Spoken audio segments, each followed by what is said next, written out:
6000 60,000 ഭൂതം കയറിയാലും ശരി തന്നെയാണ്. എൻ്റെ ഒരു കുഞ്ഞ് അവിടെ കിടന്ന് നിലവിളിക്കുന്നല്ലോ. അവൻ്റെ നിലവിളി എൻ്റെ കാതുകളിലേക്ക് എത്തി. ആ ഒരുത്തന് വേണ്ടിയിട്ട് ഞാൻ ഈ തിരമാലകളെ അതിജീവിച്ച് ഞാൻ ഈ കടലിൻ്റെ അക്കരെ പോയി അവനെ സൗഖ്യമാക്ക്.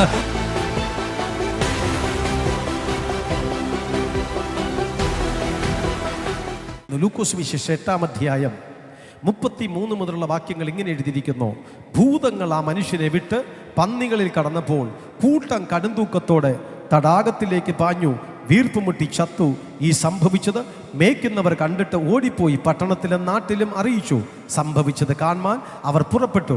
യേശുവിൻ്റെ അടുക്കൽ വന്നു ഭൂതങ്ങൾ വിട്ടുപോയ മനുഷ്യൻ വസ്ത്രം ധരിച്ചും സുബോധം പൂണ്ടും യേശുവിൻ്റെ കാൽക്കൽ ഇരിക്കുന്നത് കണ്ട് ഭയപ്പെട്ടു. ഭൂതഗ്രസ്തന് സൗഖ്യം വന്നത് എങ്ങനെയെന്ന് കണ്ടവർ അവരോട് അറിയിച്ചു.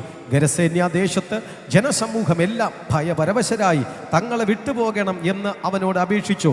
അങ്ങനെ അവൻ പടക് കയറി മടങ്ങിപ്പോന്നു. ഭൂതങ്ങൾ വിട്ടുപോയ ആൾ അവനോടുകൂടെ ഇരിപ്പാൻ അനുവാദം ചോദിച്ചു. അതിനവൻ നീ വീട്ടിൽ മടങ്ങിച്ചെന്ന് ദൈവം നിനക്ക് ചെയ്തത് ഒക്കെയും അറിയിക്ക എന്ന് പറഞ്ഞു. അവനെ അയച്ചു. അവൻ പോയി യേശു തനിക്ക് ചെയ്തതൊക്കെയും പട്ടണത്തിൽ എല്ലായിടവും അറിയിച്ചു. കർത്താവ് അനേകരെ അത്ഭുതങ്ങളും അതിശയങ്ങളും രോഗശാന്തിയും കൊടുത്തിട്ട് അവരെ പല സ്ഥലത്തിലേക്ക് പറഞ്ഞയച്ചു. പലയിടങ്ങളിലേക്കും പറഞ്ഞയച്ചതിൻ്റെ പിന്നിൽ ദൈവത്തിന് ഒരു ഉദ്ദേശമുണ്ട്. നീ സുവിശേഷത്തിൽ പങ്കാളികളാകണം എന്നുള്ളതാണ്. സുവിശേഷത്തിൽ പങ്കാളികളാകുവാൻ വേണ്ടിയിട്ട് 6000 ഭൂതത്തിന് അടിമപ്പെട്ട ലഗ്യോൻ എന്നാണ് അതിൻ്റെ പേര്. ഒരു പിശാച് ബാധിച്ച ഒരു യൗവനക്കാരൻ. ഇവൻ്റെ ചരിത്രം എല്ലാവർക്കും അറിയാം. ഇവൻ നല്ല സുമുഖനായിരുന്നു, ക്ലാസ് ഫസ്റ്റ് ആയിരുന്നു, സ്കൂൾ ഫസ്റ്റ് ആയിരുന്നു, എല്ലാറ്റിനും അവൻ A+ ആയിരുന്നു. അവൻ പഠിച്ചു, ഉപരിപഠനം കഴിഞ്ഞു. സ്തോത്രം. ജോലി കിട്ടുന്നതിന് തൊട്ട് മുൻപ് ഒരു ഇൻ്റർവ്യൂവിലും പങ്കെടുത്തു. അവിടെ അവന് കിട്ടിയില്ല. അതോടുകൂടി അവന് നിരാശ കടന്നു വന്ന് അവനാകെ അപ്സെറ്റായി. അവൻ്റെ മനസ്സ് പതറിപ്പോയി. ആകയാൽ അവൻ ഭ്രാന്തെന്ന് ചിലർ പറഞ്ഞു, ഡിപ്രഷൻ എന്ന് ചിലർ പറഞ്ഞു, മെൻ്റൽ പ്രോബ്ലം എന്ന് മറ്റു ചിലർ പറഞ്ഞു. ചിലരവനെ ചികിത്സിക്കാൻ കൊണ്ടുപോയി, ചിലരവനെ കൈയും കാലും കെട്ടിയിട്ടു. പലരും പലതരത്തിലേക്ക് ആ യൗവനക്കാരനെ രീതി. അവൻ ആൾക്കാരെ ഉപദ്രവിക്കും, വീട്ടുകാരെ ഉപദ്രവിക്കും. എല്ലാവർക്കും വരെ ഭയമായിരുന്നു. പോലീസിന് കേസെടുക്കുവാൻ കഴിയാത്ത സ്ഥിതിയായി, രാഷ്ട്രീയക്കാർക്ക് അവനെ അടക്കുവാനായി കഴിയാത്ത വിധമായിരുന്നു. പക്ഷെ അവൻ്റെ ഉള്ളിനകത്തൊരു ഭൂതം കയറിയതാ. ഭൂതം എപ്പോഴും കയറുന്നത് ഏറ്റവും ബ്രില്യൻ്റ് ആയിട്ടുള്ള വ്യക്തികളെയാണ്. Praise the Lord. ഞാനിങ്ങനെ പ്രസംഗിച്ചപ്പോൾ തന്നെ അവിടെ ഒരു സഹോദരി ഞാൻ കാണുന്നുണ്ട് ആ ഭാഗത്തിൽ. അവർ കഴിഞ്ഞ ദിവസം അമ്മ എൻ്റെ അടുത്ത് വന്ന് പറഞ്ഞത് ഞാൻ ഇങ്ങനെയാണ് ഓർക്കുന്നത്. അവരിന്ന് ആദ്യമായിട്ട് വന്നതാണെന്ന് എനിക്ക് തോന്നുന്നു. പ്രേട്ട അവരുടെ ദിവസം വന്നു. എൻ്റെ മകൾ നല്ല പഠിക്കുന്നവളായിരുന്നു, നല്ല പഠിക്കും, ക്ലാസ് ഫസ്റ്റ് ആയിരുന്നു, സ്കൂൾ ഫസ്റ്റ് ആയിരുന്നു, എല്ലാറ്റിലുമായിരുന്നു. പക്ഷെ പഠിച്ചിട്ട് അവൾക്ക് ഒരു ജോലി കിട്ടാതെ വന്നപ്പോൾ അവൾ നിരാശപ്പെട്ടു. ഇന്ന് അവളുടെ സ്ഥിതി വളരെ അനുഭവത്തിലാണ്. ഗുളികയില്ലാതെ കുട്ടിക്ക് ഉറങ്ങാൻ പറ്റത്തില്ല, ട്രീറ്റ്മെൻ്റ് ഇല്ലാതെ പറ്റത്തില്ല. ഇപ്പോൾ ഹോസ്പിറ്റലിൽ അഡ്മിറ്റ് ആയിരുന്നു, എത്രയോ മാസക്കാലമായിരുന്നു വന്നുകൊണ്ടിരുന്നു. ആ കുടുംബം മുഴുവനും ഛന്നാഭിന്നമായി പോയിരുന്നു. അതെ, മിടുക്കന്മാരായ മക്കൾ നിങ്ങൾക്കുള്ളായിരിക്കുമ്പോൾ, മിടുക്കനായിരിക്കുന്ന അതേ ഭർത്താവും ഭാര്യയും ഉണ്ടായിരിക്കുമ്പോൾ എല്ലാം തികഞ്ഞു എന്ന് വിചാരിക്കരുത്. ദൈവസന്നിധിയിൽ കാത്തിരിക്കണം. പിശാച് എപ്പോഴും ദൃഷ്ടി വയ്ക്കുന്നത് ഏറ്റവും നല്ലതിനെ ആയിരിക്കും. നിന്റെ കുടുംബത്തിലുള്ള ഏറ്റവും നല്ലത് ഏതാണോ അതിനെ ആയിരിക്കും പിശാച് ദൃഷ്ടി വയ്ക്കുന്നത്. ഇവിടെ ഒരു യൗവനക്കാരനായിരിക്കുന്ന മനുഷ്യൻ, അവൻ നല്ല ബുദ്ധിമാനായിരുന്നു, അവൻ കഴിവുള്ളവനായിരുന്നു, നല്ല പയ്യനായിരുന്നു. പക്ഷെ ഭൂതം അവനിൽ കയറി. ഒന്നല്ല 6000 ഭൂതം അവൻ്റെ ഉള്ളിനകത്തേക്ക് വന്ന് കയറി. ഒടുവിൽ ആർക്കും അവനെ രക്ഷിക്കുവാൻ കഴിയപ്പെടാതെ അവനെ എല്ലാവരും വിധി എഴുതി ഇട്ടു. ഇനി ഇവൻ ഒരിക്കലും ഒരു മടങ്ങി വരവില്ല, ഇവന് ഭ്രാന്തനായിട്ട് തന്നെ പോകും, ഇവന്റെ ലൈഫ് മുഴുവനും ഈ വിധത്തിലാണ് എന്നുള്ളതിനെ കുറിച്ച് എല്ലാവരും പറഞ്ഞു. പക്ഷെ യേശുവിന് അത് പറ്റത്തില്ലല്ലോ. 6000 60,000 ഭൂതം കയറിയാലും ശരി തന്നെയാണ്. എൻ്റെ ഒരു കുഞ്ഞ് അവിടെ കിടന്ന് നിലവിളിക്കുന്നല്ലോ. അവൻ്റെ നിലവിളി എൻ്റെ കാതുകളിലേക്ക് എത്തി. ആ ഒരുത്തന് വേണ്ടിയിട്ട് ഞാൻ ഈ തിരമാലകളെ അതിജീവിച്ച് ഞാൻ ഈ കടലിൻ്റെ അക്കരെ പോയി അവനെ സൗഖ്യമാക്ക്. അവൻ മന്ത്രി വരണമെങ്കിൽ ആൾക്കാർ കൂടുതൽ വേണം, MLA വരണമെങ്കിൽ ആൾക്കാർ കൂടുതൽ വേണം, അവൻ പല സുവിശേഷകന്മാർ വരണമെങ്കിൽ ആള് കൂടുതൽ വേണം. പക്ഷെ യേശുവിന് പോകാൻ ആള് കൂടുതൽ വേണ്ട. ഒരുത്തന് വേണ്ടിയിട്ട് യേശു അവിടെ പോയി. ഒരുത്തന് വേണ്ടിയിട്ട് യേശു അവിടെ പോയി അവനെ സൗഖ്യമാക്കി. അവൻ യേശുവിൻ്റെ അടുക്കൽ വന്നു. മിടുക്കനായി പഴയ മനുഷ്യനായിട്ട് വന്നു.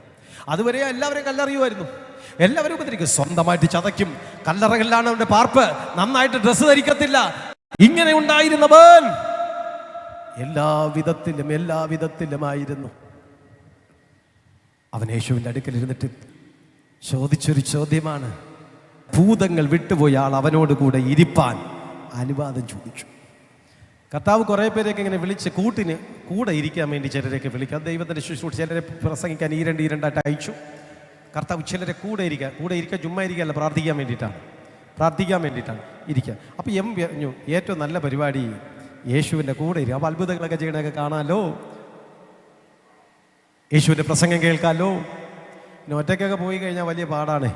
അവൻ ചോദിച്ചു, കർത്താവേ ഞാനും കൂടെ അങ്ങയുടെ കൂടെ ഇരിക്കട്ടോ?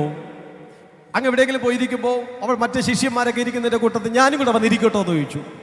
യേശു തിരിച്ചു പറഞ്ഞ മറുപടി ഇപ്രകാരമാണ്, അവനോടുകൂടി ഇരിപ്പാൻ അനുവദിച്ചു. അതിനവൻ, നീ വീട്ടിൽ മടങ്ങിച്ചെന്ന് ദൈവം നിനക്ക് ചെയ്തതൊക്കെയും അറിയിക്ക എന്ന് പറഞ്ഞു. അവനെ അയച്ചു.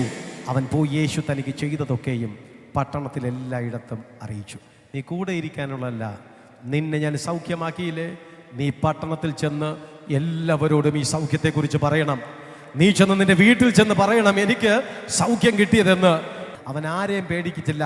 അവൻ പള്ളിക്കാരൻ ഇപ്പോൾ സർട്ടിഫിക്കറ്റ് എന്നില്ലെങ്കിൽ എന്നാ വിചാരിക്കും? അടുത്ത മഹാപുരോഹിതരും അവിടുത്തെ സേവകന്മാരും അവന്മാരെന്നെ അറസ്റ്റ് ചെയ്താലും കുഴപ്പമില്ല, ഞാൻ യേശുവാണ് എനിക്ക് സൗഖ്യം തന്നു എന്ന് ഞാൻ ലജ്ജിക്കാതെ ഞാൻ പറയുമെന്ന് പറഞ്ഞ് അവൻ എല്ലായിടത്തും ചെന്ന് യേശുവിൻ്റെ സാക്ഷിയായിട്ട് തന്നു. സുവിശേഷം സമം സൗഖ്യം ലഭിച്ചവൻ മറ്റുള്ളവരോട് ആ സൗഖ്യത്തെക്കുറിച്ച് സ്വന്തം ശരീരത്തിൽ അവൻ അനുഭവിച്ച സൗഖ്യം, അവൻ അനുഭവിച്ച സന്തോഷം ഷെയർ ചെയ്യുന്നതാണ് സുവിശേഷം എന്ന് പറഞ്ഞ് ഈ ഗോസ്പൽ സൺഡേയിൽ കടന്നു വന്നിരിക്കുന്ന സഹോദര സഹോദരി, നീയും സുവിശേഷത്തിൽ ഭാഗവാക്കുകളാകണം. സുവിശേഷം അറിയിച്ചില്ലെങ്കിൽ എനിക്ക് അയ്യോ കഷ്ടം. എന്തോ ഒരു കഷ്ടത്തിൻ്റെ കാരണം നീ സുവിശേഷത്തിൽ പങ്കുള്ളവളാകാത്തത് കൊണ്ടാണ്. എന്തോ ചില കഷ്ടങ്ങൾ മാറാത്തതിൻ്റെ കാരണം നീ സുവിശേഷത്തിൽ പങ്കാളിയാകാത്തത് കൊണ്ട് തന്നെയാണ്.